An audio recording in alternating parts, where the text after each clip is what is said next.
Entrando ya en la materia que nos une aquí, Sí. Víctor, tú eres expiloto, tú además estás ahora mismo con F1 Experiences, estás viajando por el mundo con la Fórmula 1, estás ahí cada fin de semana, entonces eres una voz perfectamente autorizada para intentar descifrar qué es lo que tiene que estar pasando por la mente de un Lando Norris o de un Oscar Piastri llegando a este Gran Premio de Austria después de lo que pasó en Canadá. Primero, te voy a pedir un ejercicio. Nos ponemos en la cabeza de Norris. ¿Qué está pensando Lando Norris llegando a esta carrera, Víctor? Bueno, al final Lando está bajo muchísima presión. Lo que está pensando es intentar recuperar ese número 1 dentro del equipo, creo yo. Que al final, pues, estamos en un mundo que es competición y en algún momento del año pues se tienen que decantar por un piloto y a día de hoy pues Piastri está delante en el campeonato, no solo en puntos, y no he dicho campeonato, pero también en, pues eso, en errores, en minimizar errores. Entonces, pues claro, Lando, ahora hablamos del incidente que viene desde más atrás, pero Lando, claro, está en una tesitura muy complicada porque o corta la tendencia o se queda como segundo. Y claro, de ser la punta de lanza sin rivalidad, entre comillas, a ahora ser el que es segundo y el otro es el primero, pues es muy complicado como piloto. Claro, imagino que en la cabeza de Piastri es exactamente lo contrario. Ahora Oscar Piastri está llegando a Austria diciendo, bueno, la primera cagada ya se la adjudicamos a Lando. Yo ya tengo una carta, tengo un Joker en la manga, yo la puedo liar ahora y me puedo chocar con él y estamos 1-1. ¿Piensan así los pilotos o no funciona así? Pues aquí hay dos cosas. Y yo creo que la primera es que yo creo que Piastri lo bueno que está haciendo es que no está pensando en Lando. Que para mí eso es vital. Yo creo que está pensando en hacer su trabajo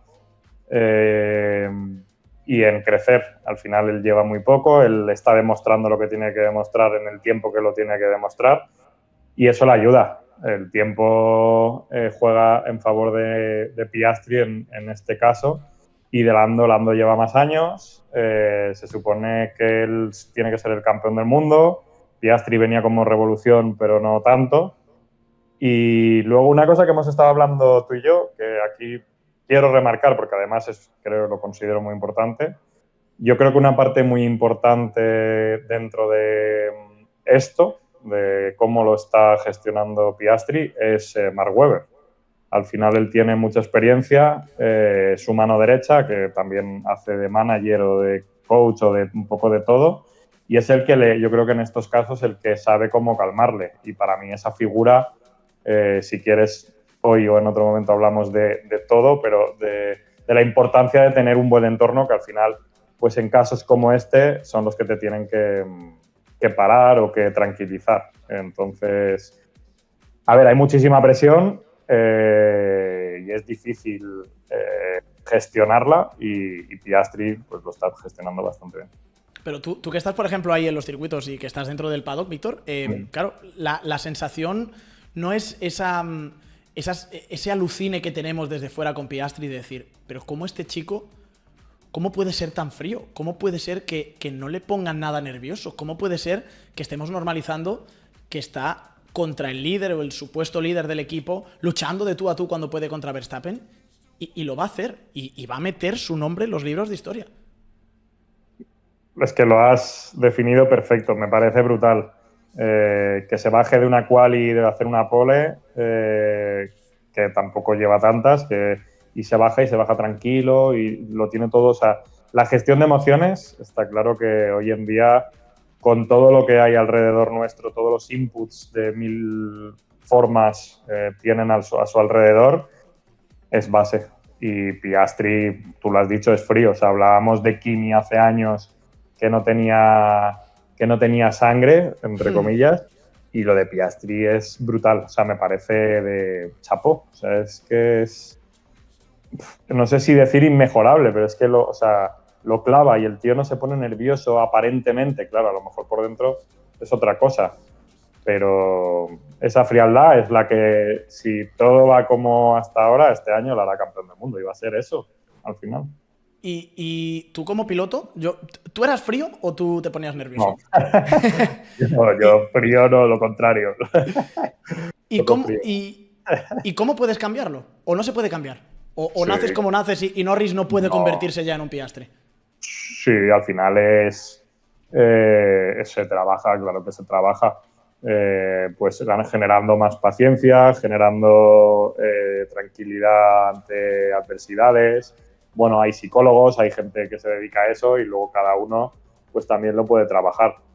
Pero sobre todo, o sea, yo creo que, insisto, la segunda vez que lo digo, pero el entorno. O sea, para mí es que El es entorno.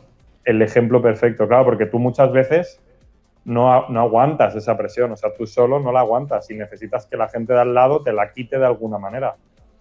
O sea, no sé si en fútbol, por ejemplo, o sea, a los jugadores hay muchas veces, que habrá gente que le gusta el fútbol de los que nos está escuchando y gente que no, pero hay muchas veces que los entrenadores son exfutbolistas y hablan en función de lo que ellos han sentido. Por eso insisto en lo de Mark Webber, porque al final él le habla desde la experiencia real que él ha sentido lo mismo. Entonces, oye, a mí me está pasando esto, voy a hacer para que, sin que él me tenga que decir nada, yo saber lo que le pasa, lo que le puede pasar y adelantarme para ayudarle. ¿Y cómo puede hacer ese cambio? ¿Tiene que echarse amigos nuevos Norris? ¿O tiene que buscar a un manager nuevo? ¿O tiene que añadir a alguien a su equipo? Pues no, pues sí, podría ser, ¿eh? O sea, al final yo creo que si las cosas no te van del todo bien, hay que hacer cambios. Aunque sean duros o sean difíciles, pero ante situaciones complicadas el cambio tiene que venir. Tuyo o de otras cosas. O sea que sí, la mágica perfecta no la sé, claro. pero sí, podría ser una opción. Decía Nico Rosberg que él se había ofrecido como coach y como psicólogo de... esto no es ninguna tontería, ¿no, Víctor? No es una tontería que se le ocurrió a Rosberg. No, de hecho, sería una muy buena opción porque Rosberg lo ha sentido eso con Hamilton. Y le dio la vuelta. Correcto. Y es digno de admirar y o sea, de brutal. O sea, uno de los mejores pilotos de la historia y ganarle, y por lo que sea, que dices, no, es que no estaba en su mejor momento, ya, pero ganarle, o sea, hay que tener mucha sangre fría y mucho saber estar para llegar a ese punto. O sea que lo de Rosberg la verdad que no lo sabía, pero por parte de Norris sería un movimiento súper inteligente. Has hablado antes, Víctor, del accidente, del toque que tienen entre los dos. Decías, venía de antes. ¿Qué se estaba cocinando? ¿Qué tenían los dos pilotos ahí en la cabeza? Al final, digo venía de antes porque en la curva cerrada, o sea, todo empieza porque Norris se tira desde lejos a Piastri, que aparentemente no tiene distancia. De hecho, yo cuando estaba viendo la carrera, yo pensé que en algún punto le habían dicho déjale pasar, típico de órdenes de equipo, de déjale pasar, vemos a ver qué pasa, y si no ya le devolvemos la posición. Yo dije, habrá sido eso porque como se tiró, o sea, se tiró con seguridad, pero se tiró desde un poco más distancia de lo normal. Sí. Y ahí empieza todo el lío porque, lo pongo con las manos, está Norris aquí atrás con esta distancia, se tira y cuando se tira se pasa un poco. Vale. Luego entonces le devuelve, que eso se llama corbata, y van en paralelo en la recta. ¿Vale? Entonces va Norris por fuera, Piastri por dentro.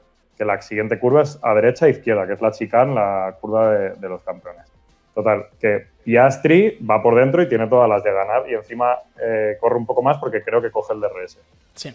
Entonces Piastri se pone por delante, pero no están completamente en paralelo, sino que Piastri está un poco adelantado. Norris, muy listo, frena un poco y le intenta hacer otra vez la jugada y le vuelve a hacer la corbata, le intenta hacer. Y yo creo que está tan obcecado que, claro, a esas velocidades se le olvida que la curva está girando. Entonces él sigue recto. Piastri es verdad que sigue recto sin hacer mucha curva hacia la derecha y ahí es cuando viene el toque. Pero yo creo que es de esa necesidad de adelantar. O sea, yo creo que hay un momento que no...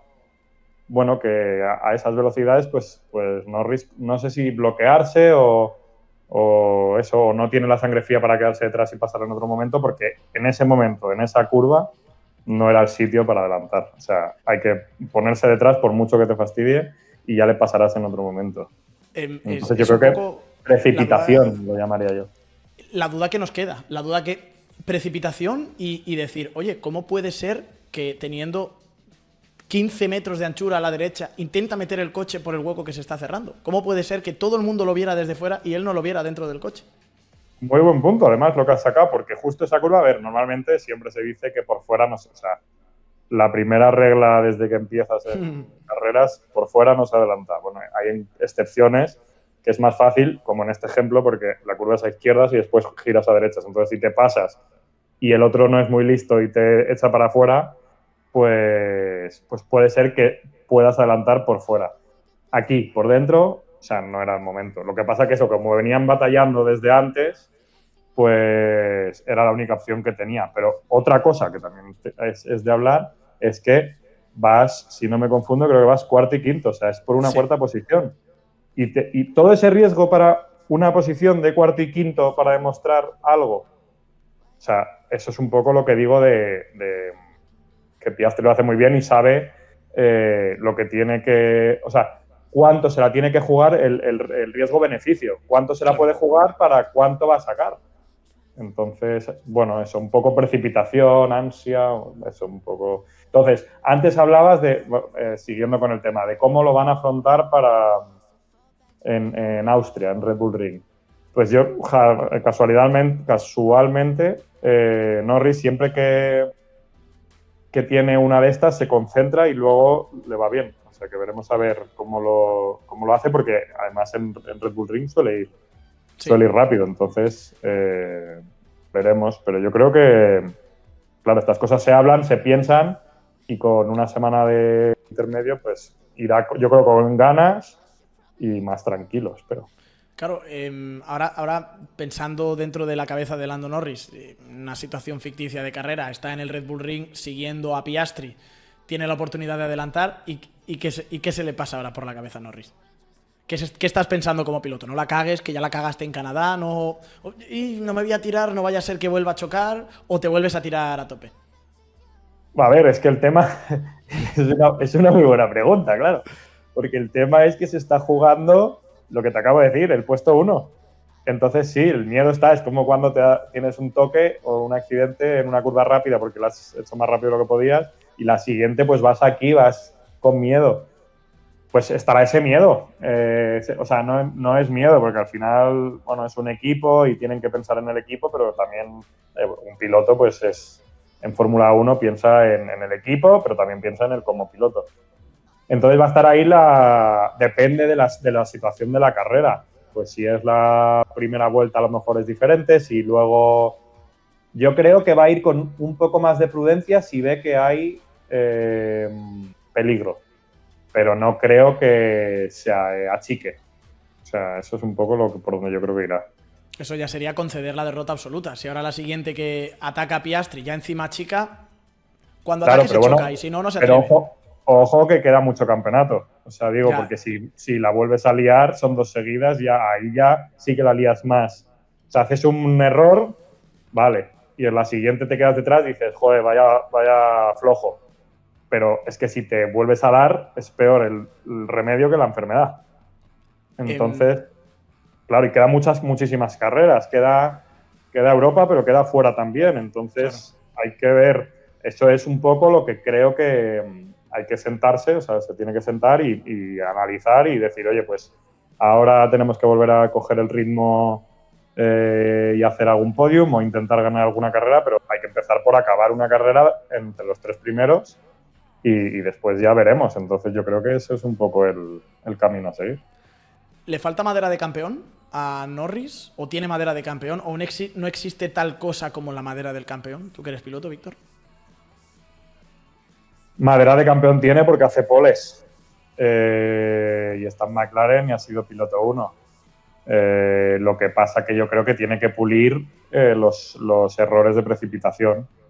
Pero madera de campeón tiene de sobra, el talento está ahí. ¿Y es eso la madera de campeón, el talento? ¿Lo demás se puede trabajar? Yo creo que sí. Yo creo que, o sea, la gracia la tienes que tener y luego ya la frialdad, claro, habrá gente que sea más fría innato y habrá gente que sea más visceral. Yo creo que está claro que en este caso en específico la diferencia entre Piastri y Norris es claro, es abismal la diferencia entre uno y otro, pero sin dudas eso se trabaja. O sea, con respiraciones, por ejemplo, simplemente. O sea, ¿Ah, sí? sí, con una respiración, bueno, la meditación, con buena meditación, eso se trabaja mucho.